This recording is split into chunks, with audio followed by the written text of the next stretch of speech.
Hello viewers and subscribers, this is Evidence Television. Today we're going to be listening to Mr. P2B, the presidential candidate for the Labour Party of Nigeria. He bared it all. He touched on so many issues, both his opponents in the PDP, his plans for the economy by moving the economy from consumption to production. Anyway, let's go ahead right now and listen to Mr. P2B's full interview that happened just this evening, the 25th of July, 2022. There's more political issues in Nigeria now. I'm not a candidate. I've assured you I didn't pay anything to be where I am today.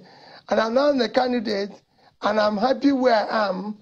And we're not talking about there's so many issues that are happening in the country today that we need to deal with. Let's make reference also to what former Vice President Atiku Abubakar also said about you. He said it will be a miracle for you to win the presidential election. How would you react to this? Well, so miracle is at the root of our faith. What strengthens our faith is miracle. For me, since I started this political journey, my achievements and records have all been miracle. Have all been miraculous. If you check, I ran for governor in a party that was less than 1 year old. When I started in 2003, I won the election. They declared somebody else. I went to court. Everybody said it's impossible. There's no way. It's never happened before. After 3 years, the court declared me the winner. I was sworn in. 6 months, I was impeached alongside Fayose and Darie. I went to court. Again, I became the first governor to come back from impeachment. So I was the first governor to win through the court, first to come back from impeachment. And then in 2007, about 1 year in office, I conducted the election, and Tinubu won and was sworn in as governor. I went to court again to seek the interpretation of our constitution that my tenure is 4 years. Everybody said it will never happen.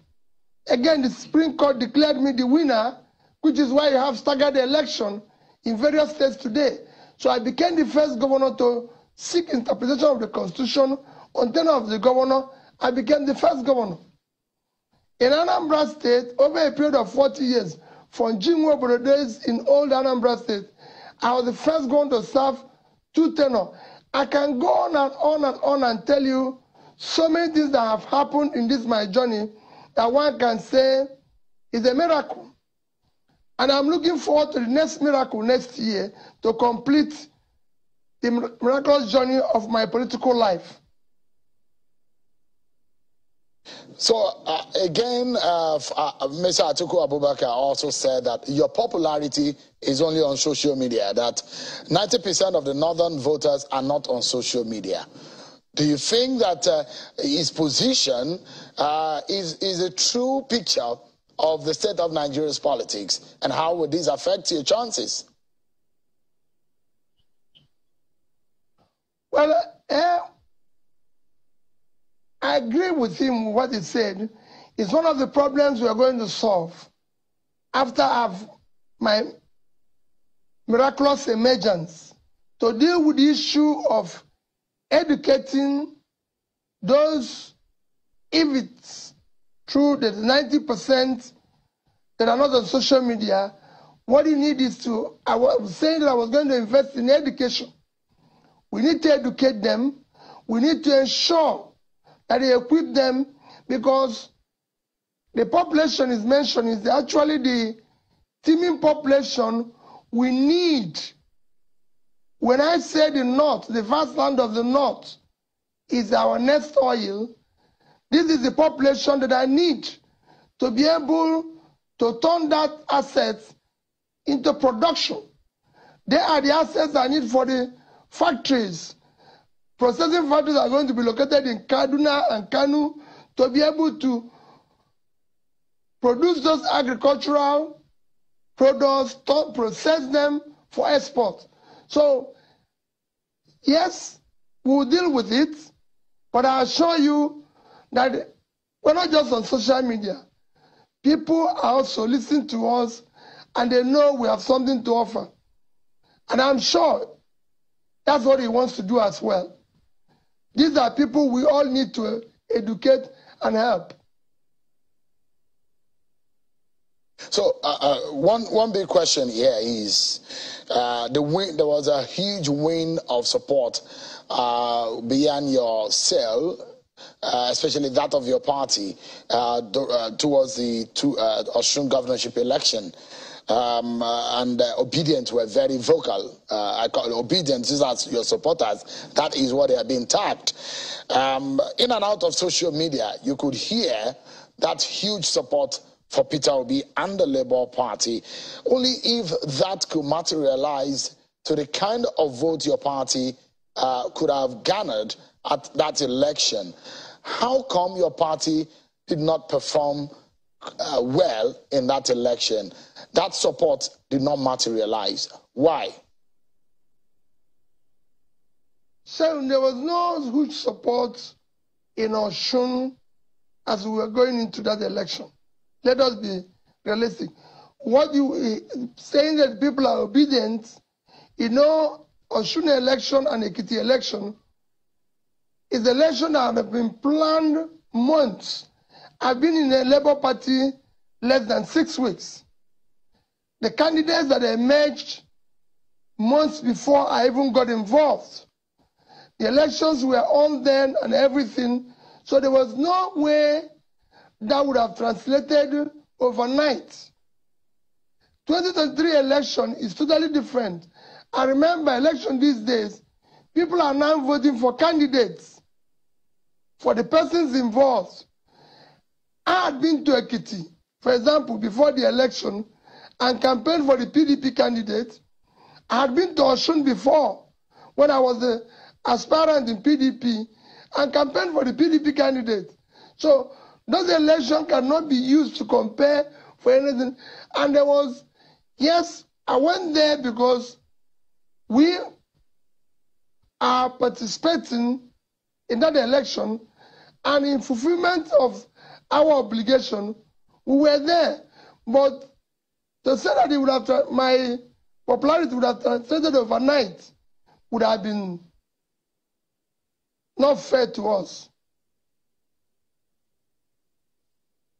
So, again, maybe I should leave Atiku Abubakar out, but he made some it does look like there were a lot on his mind to say about you leaving the PDP, and perhaps maybe he had in mind for you to be his running mate. That may not happen again. But is there a possibility of working with him if the chance arises? For those who say this election might in fact go into a runoff, if there is a possibility to align forces with Atiku Abubakar, would you take that chance?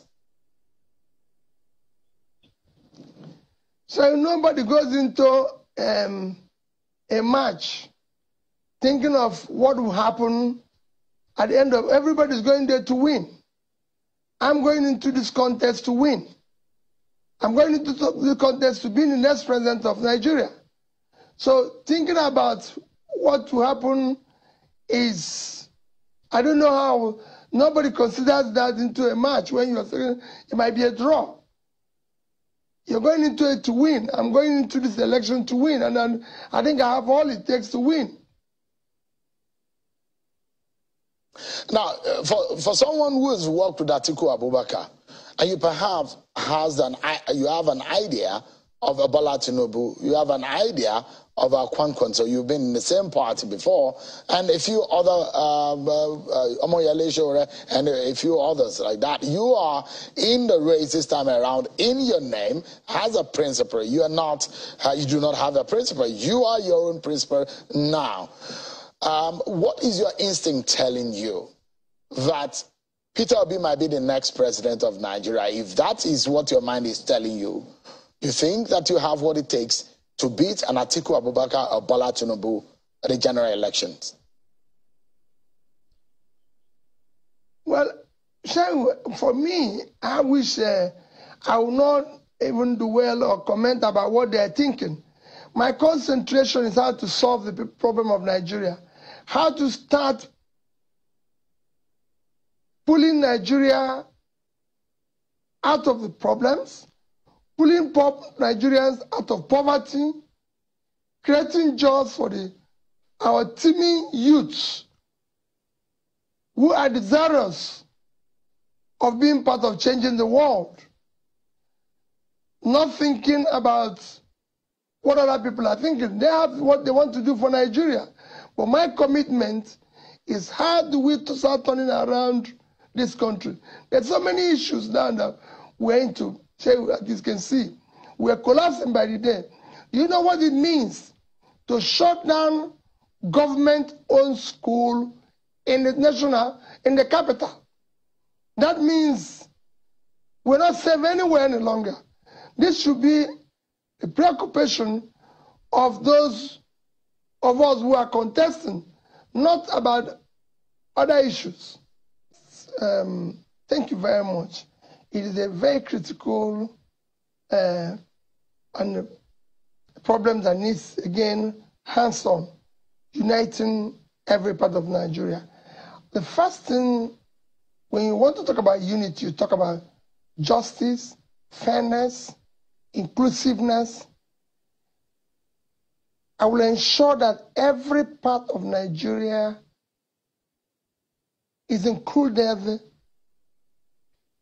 There's justice in the land, things that are done fairly. We will consult, we will negotiate, we will make sure that nobody is left behind. Where we need to beg, where we need to appeal, we will do so. I will even start by touring every part of Nigeria and ensuring that all of them understand what we are doing, understand, oppose. We have to carry everybody along. When you do that, you start showing care. Every part have to simultaneously, consulted, dealt with, included in whatever we're doing.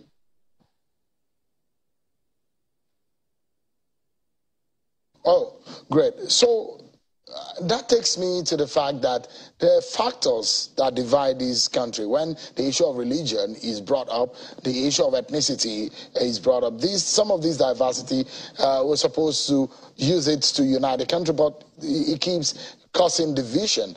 And I'd like to get your thoughts and your comment on the clerics and the Christian leaders who are said to have attended the unveiling of Vice President.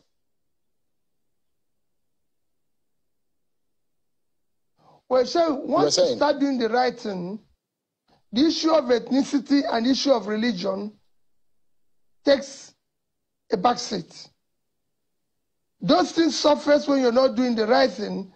I've asked a question, show me anywhere in Nigeria where the Christians buy bread cheaper or the Muslims buy bread cheaper. Is there any part of the north where there's uninterrupted electricity, or if today you can't travel from Abuja to Kaduna, or by road, by air, or by train, is it because a southerner or anybody is the president? Is Katsina safer than Ogun State? So that issue, for me, does not arise. If you start doing the right things, I've not seen any road that has started like Lagos Ibadan Road, and they say only people who pass there are Christians. So that issue, if you start doing the right thing, they will take a back seat. On the issue of the bishops that attended the unveiling of the vice president, quite frankly, I do not think In the first place, I don't think they're supposed to be there. I don't see why. It wasn't a religious thing. It wasn't anything to do with church. So even the bishop's attendance is suspicious and worrisome. I don't know why the bishops should be where we unveil this thing. They should be in the church praying. So seeing them there is actually something of we are first turning a serious political issue into a theater. You know, for example, I don't know why they should be there in the first place. Atiku unveiled his vice president in PDP headquarters. I did the same thing. We didn't even need to have a reverend there, talk less of bishops. Bishops should be in the church praying for the country and allow us. It's a very serious matter. So they are coming there in the first place. For me, it's turning a gingerous situation into a desperate situation of the whole exercise. Let's go into the issue of electricity, because I'd like to pick several other issues that I've prepared to ask you tonight. The issue of electricity is one thing that, aside security, perhaps the second most important thing that Nigerians think that needs to be resolved. You went to Egypt, and your agenda, as you said, was to look at what Egypt did differently in terms of electricity. So what did you learn on that trip? And perhaps, what is the take-home for you? And if you were elected, how do you hope to resolve the electricity problem in Nigeria? How long can it take you? First and foremost, let me start by referring you to go and read both what the Lee Kuan Yew of Singapore said and the ruler of Dubai. Ruler of Dubai, their own being recent, he said what he does is to learn from other countries what they're doing right and bring it back to Dubai and do it right. So for me, I go to where I think people have done the right things to learn. Egypt, Vietnam, and India have deployed the fastest electricity program in the past 5 years. Egypt moved their power generation, transmission and distribution from about 20,000 to over 55,000 today, within 5 years. So for me, in a country like ours of 200 million people, generating only about 4,000, when the second biggest in terms of economy in Africa, being South Africa, is generating over 50,000, and Egypt generating over 50,000. The experience of Egypt, I decided to go and learn. I visited the power plant to see what they were able to do within that 5 years. I visited the power plant, visited the company that executed the project, had a very useful meeting with the CEO of the company, visited the power holding company of Egypt, and other agencies that are involved to learn what they did, as well as visited the financiers of the project. What they were able to do, so all I can tell you, can easily happen here. And my commitment is that Nigeria can be able to generate, transmit, and distribute 15,000 megawatts within a 4-year period of a government. Because in Egypt, their target was 5 years, but the way the plans were executed, they were achieved under 3 years. But it has to be a holistic thing with everybody hands-on and followed religiously. It was an easy thing, and I spoke to everybody, like I said, from the construction company to the power holding company to the financiers and everything, it can be done here. And it is one of the things that I'm totally committed to making a difference of. And it is critical. You can't talk about production without talking about power. It is shown that for every 1,000 megawatts of electricity you're able to produce, you probably be adding almost 1% to your GDP. So it is critical, 1% growth. So it is critical for us to do that as aggressively as possible. Nigeria today, with our population, and if we're going to make any meaningful step in being productive, requires at least 30,000 megawatts of electricity. It will be difficult, but I assure you that we will achieve half of that as quickly as possible. Now, let me jump. We have a few issues that we need to deal with quickly before our time expires. Now, let me jump quickly to the issue of education and this university strike. This has been a recurring decima in our country, government after government, and this keep happening. What would you do differently to fix education sector in Nigeria, and hoping that university lecturers wouldn't go on strike, or even hospital doctors will no longer go on strike? How do we hope to end this kind of situation in our country, especially in the education sector? When you talk about the education, the most critical aspect is the basic education. There's also strikes in various levels of basic education. For us as a country, it is critical, consider we have over 15 million out of school children. We need to decisively invest in education. Our investment in education now is low, and even that level that we have today are not being properly deployed across the states. So you need to do more aggressively in terms of ensuring that even the little budget gets properly to its destination. You can use, we'll use examples of what we've been able to do while I was in Anambra State,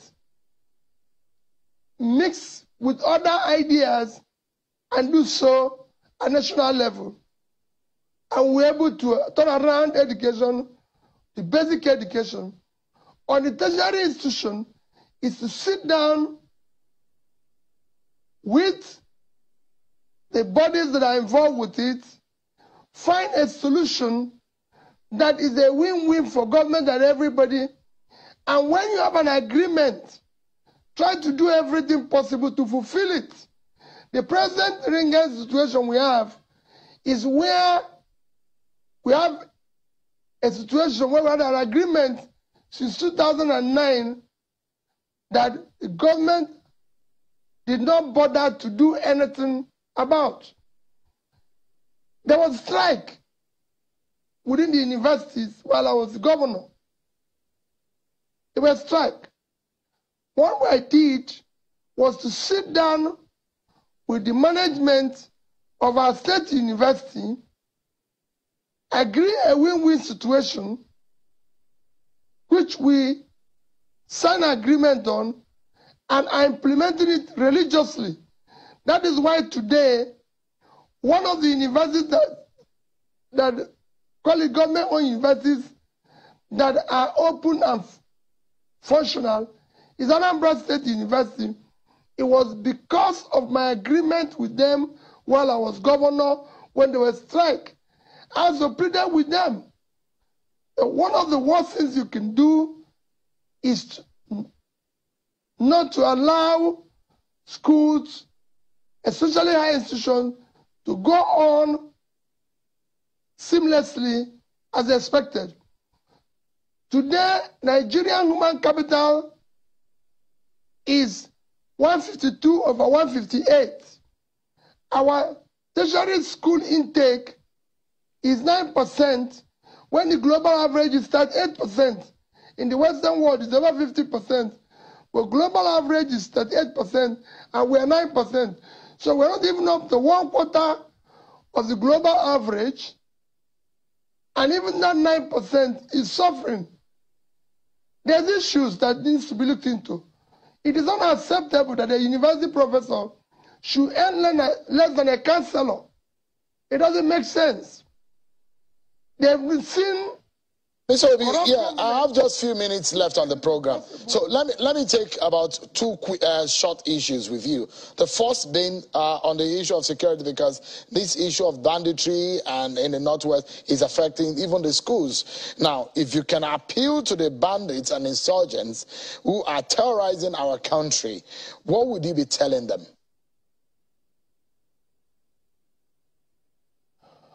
Well, like I told you about the issue of security, first I would deal with it in sense that I have also been able to see some of the kidnappers, the bandits and everything, and some of them I've been able to meet when I visited prisons where issue of unemployment, they had nothing to do. So when we provide a means of livelihood for some of them, support people to be meaningfully engaged, we will deal with the remaining decisively as we will deal with every other criminal. We're not going to waste time. I can assure you of that. At this stage, they're not being decisively dealt with. All right, two quick issues, and I'd like if you can use 30 seconds for each. I caught something that you said, which got my attention. You said that you told people in Aba that if you become president, Aba and Port Harcourt will be one town in 2 to 3 years. What do you mean by that? Quickly, a quick one. Very simple thing. I just said to them, Aba and Port Harcourt will be one town. I'm going to make sure that there's a road, there's a facility that connects these two towns, because we can't talk about turning around our productive sector, which is going to be driven by export. Vietnam and Bangladesh are doing clothing of 30-something billion export annually, which is twice what we earn from oil. Vietnam is doing footwear to something $1 billion, which is more than what we earn in oil. And I said, Aba is already known for production of this clothing, footwear and everything. And I said, Port Harcourt is a seaport. So I would turn Port Harcourt into a major export seaport and transshipment port, and Aba will be the production site. These are two separate states, but I said there will be one. Like you have today, New York and New Jersey. There's no difference, but there's two different states. They will remain two different states in two different locations. However, there will be one. You can't drive from Port Harcourt to Aba today. Something that's supposed to take about 25 minutes takes you 3 hours. So I said, when I go president, all these things will be opened up. Because what we need today is to make the country productive and for export. Our export should not be less than $250 billion in the near future. We need to close now, Mr. Obi, and I would have loved to go into the debt issue and what do we do, but that is going to be for another day. But this is very important for me because this also caught my attention, and it's what you are doing. It looks like you are focusing on the youths. Is this deliberate? And what are your plans for the youth? There's a huge unemployment situation within the youth population in Nigeria. We just have 20 seconds to go. Very deliberate, because the youth are our greatest assets. This country have enormous energy and talent within the youth that we need to explore to turn around the country.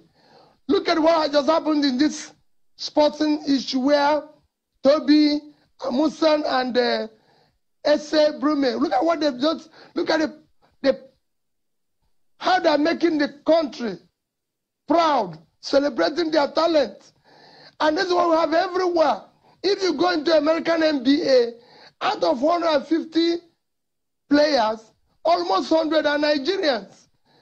These youths are so talented that they are the way you need to focus to unleash their talent and productive energy to turn around the country. When I talk about production, the greatest assets for this production I'm preaching every day is the youth. And I want to invest in them. All they want is access to training, access to capital. And I know where to get it for them. And I'll be able to turn them around. Okay.